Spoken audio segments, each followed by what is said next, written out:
Be the Talk, episode 175, featuring Joshua Powlison. Welcome to Be the Talk. We go behind the talk 7 days a week for tips and techniques to help you change the world. I'm Nathan Eckel, and a talker myself. I'm interviewing others who change the world with their talk. You can too, even if you've never given a talk before. Let's get started with today's show. We are live with Josh Powlison. Josh, are you ready to talk? Absolutely. Josh Powlison is a story coach and writer who believes that every story should be great. On his excellent podcast, he reverse engineers TV shows for writing lessons, and he teaches individuals and businesses how to make more impactful stories and to do it faster. Josh loves experimental media, and he's written for almost all recognized media. Josh Powlison, welcome to the talk. Thank you so much. I'm really excited to be here. I am so excited because I loved your podcast deconstruction of the Seinfeld puffy shirt episode. But we're not so much here to talk about that. I got to be careful. Your talk at TEDx Dearborn was called Story Engineering, How a Story is Created. Many of us are familiar with the hero's journey, Josh, but what I loved about what you were doing in the moment, it was kind of meta. You had a visual template, and you were actually filling in the parts of your story template as you were explaining it to us. So please take us behind the talk.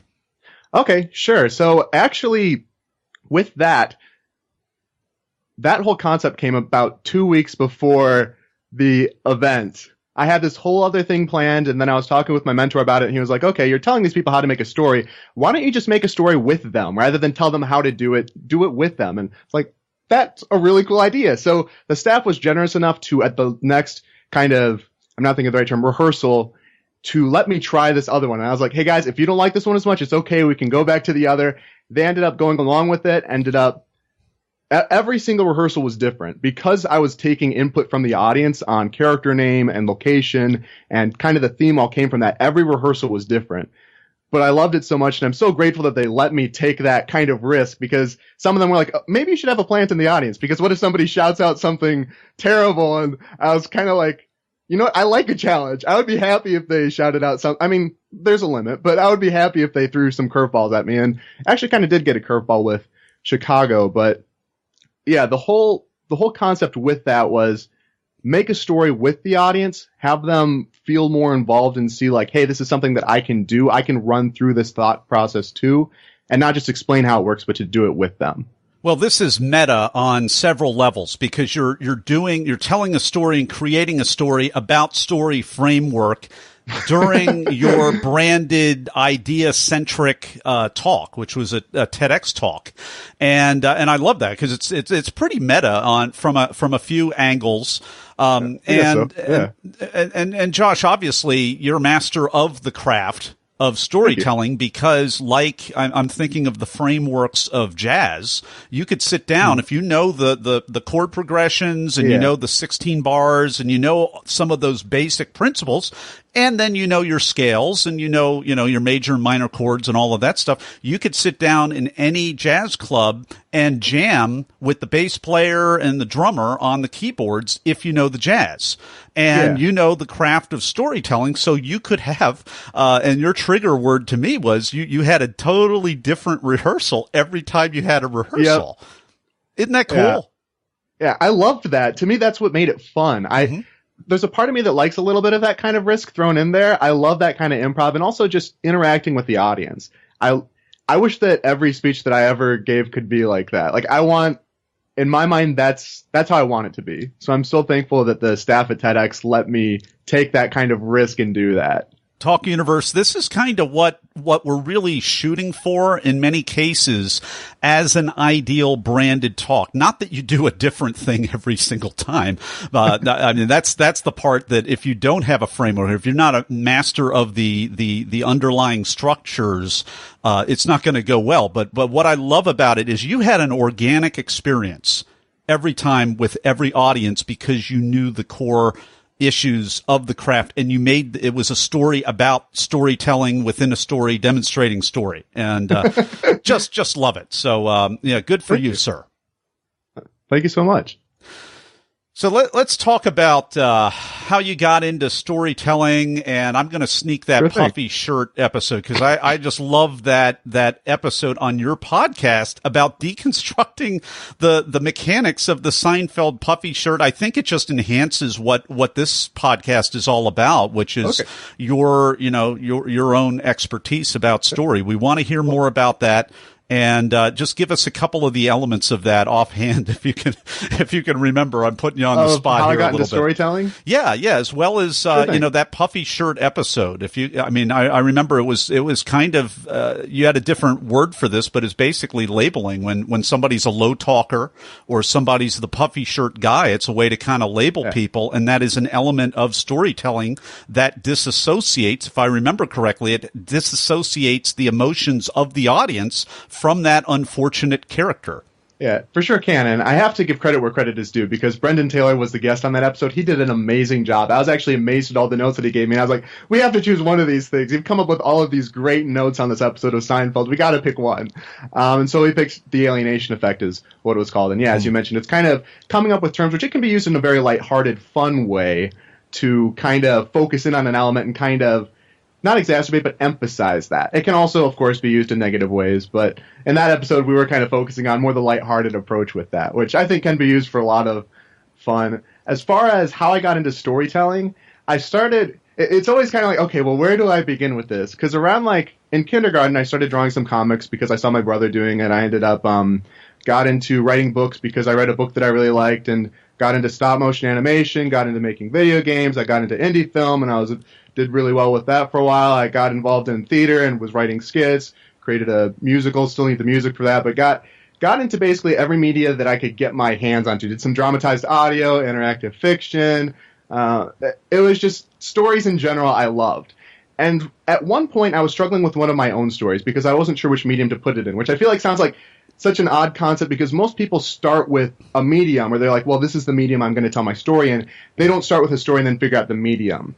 But this was driving me nuts. I tried to look online for some answers. I had some inspiration from some different leaders in the field of screenplays and movies. Screenplays are movie scripts.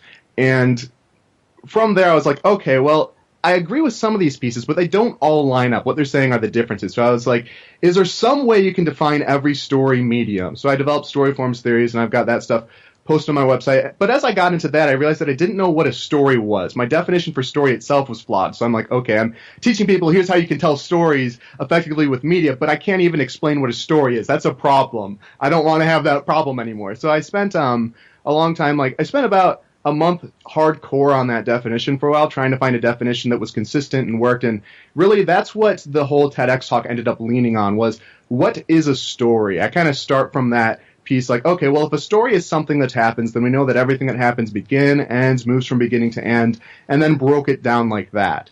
So I kind of started looking at media. That got me interested in, okay, I need to know how a story works if I'm going to talk about storytelling, and that ended up being the core concept in the TEDx talk.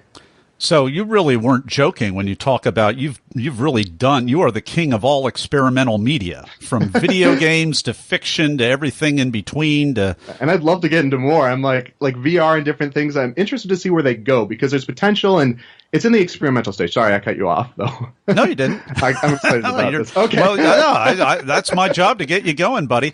So this is very interesting. This is really something very unique about you. because a lot of people are into a lot of different things. And you can make kind of a judgment call and say, oh, they haven't picked their thing or whatever. But it really seems like your genius is you really get into the guts of all of these different media.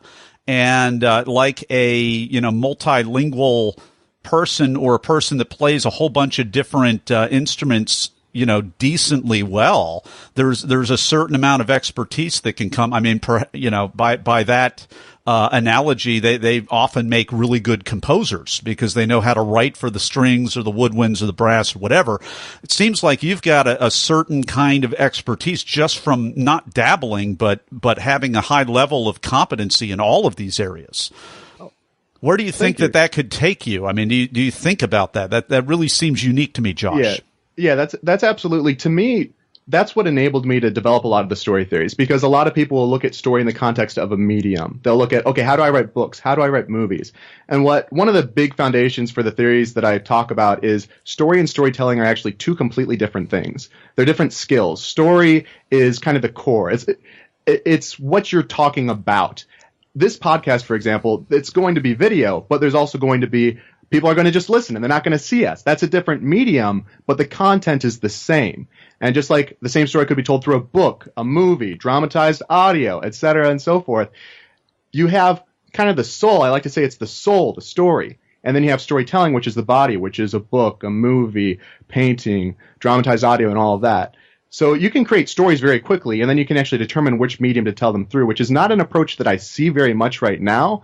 Part of why it fascinates me is because I think that as all of these media have become so publicly available, I think that the next generation recognizes, like, I think that there's still new cool stuff coming, but I think that it's almost like they're starting to see that they're just different media, and they can all have different strengths and weaknesses. And that's something that I'm like, hey, I want to be on that. Like, I think that there are different strengths and weaknesses, and to me that gets into how can I communicate most effectively to benefit other people.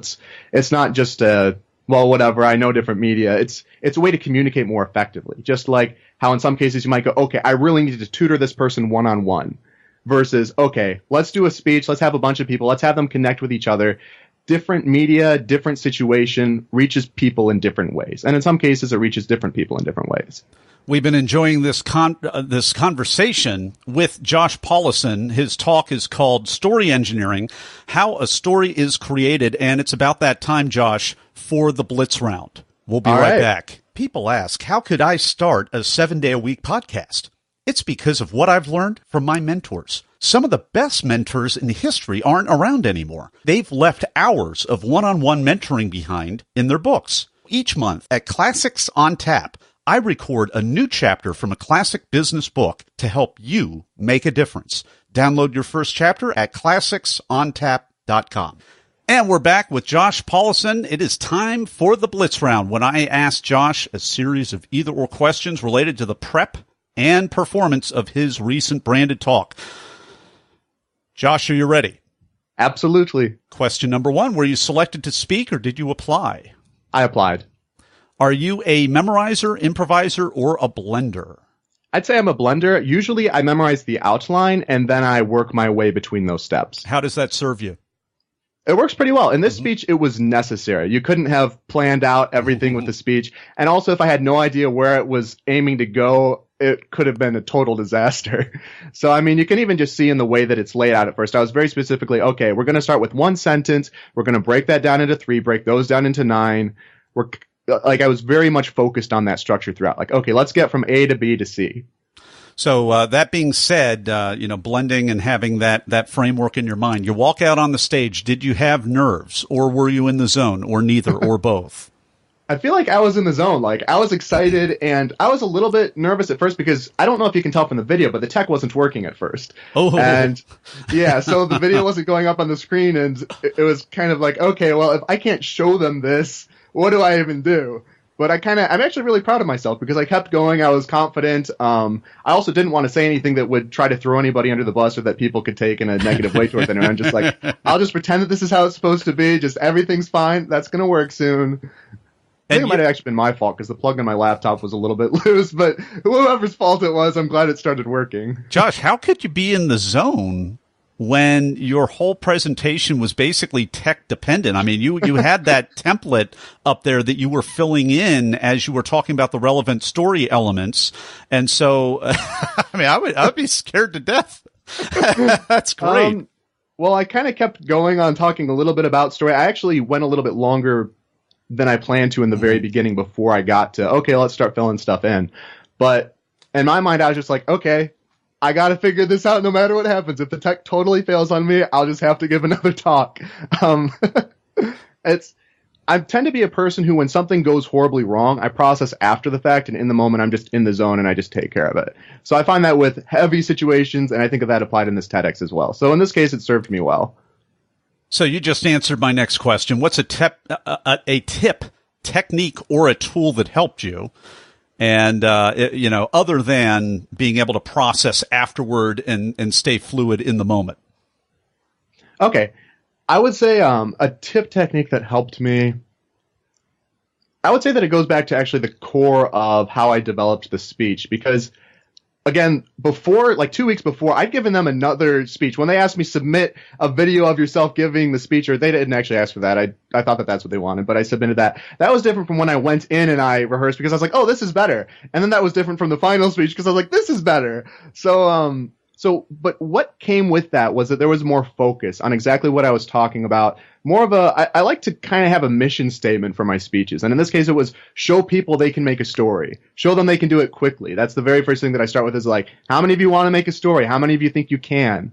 And so I'd say that the biggest tip that helped me was getting that focus, because I got into story forms theories in the original draft and all these things, but I didn't do anything with people. So it was just kind of, I taught you things. I hope you understand how to apply them. Good luck. And in retrospect, I'm so glad that I changed it. I'm so glad that I took that advice and switched it up, because it was so much the better for it. We've been enjoying this Blitz Round episode with Josh Powlison. Want to let you know before we go any further where you can go to actually see this amazing talk that we're talking the talk about. And you can do that through our show notes page. His talk is called Story Engineering, How a Story is Created. And if you don't want to type that into YouTube, go to our show notes page at BeTheTalk.com. As well as you can also connect with Josh at his website at Powlison, POWLISON.com, joshpowlison.com. And we'll be right back with the final word of advice with Josh Powlison. Everyone wants to change the world, but not everyone knows the first step. Before you can change the world with your talk, it has to be selected. So grab the templates, timelines, and tools that I use to get my talk selected at BeTheTalk.com. And we're back with the final word of advice for Talk Universe. What would you say, Josh? Okay, so I hear a lot of people say be yourself, and I think that is fantastic advice. I've actually been thinking about what advice I want to give at the end a lot, so I'm going to say this, and I hope it's not too long. So there's 3 big elements of great speeches. There's energy, direction, and clarity. I taught a whole class mostly just based on these 3 concepts because they're really helpful. Energy is the core of your speech. It's kind of like the mission statement. How much value are you providing? Direction is how you move from A to B to C, and clarity is how clear are you along the way. Here's why I love this, because sometimes you get in a spot where you're not sure how to grow. You're not sure what next step to take. And I found that when I look at, okay, could I improve the core message? How did I move from A to B to C? Was I clear throughout? When I just break it down like that, I'm able to see areas clearly every time where I can grow.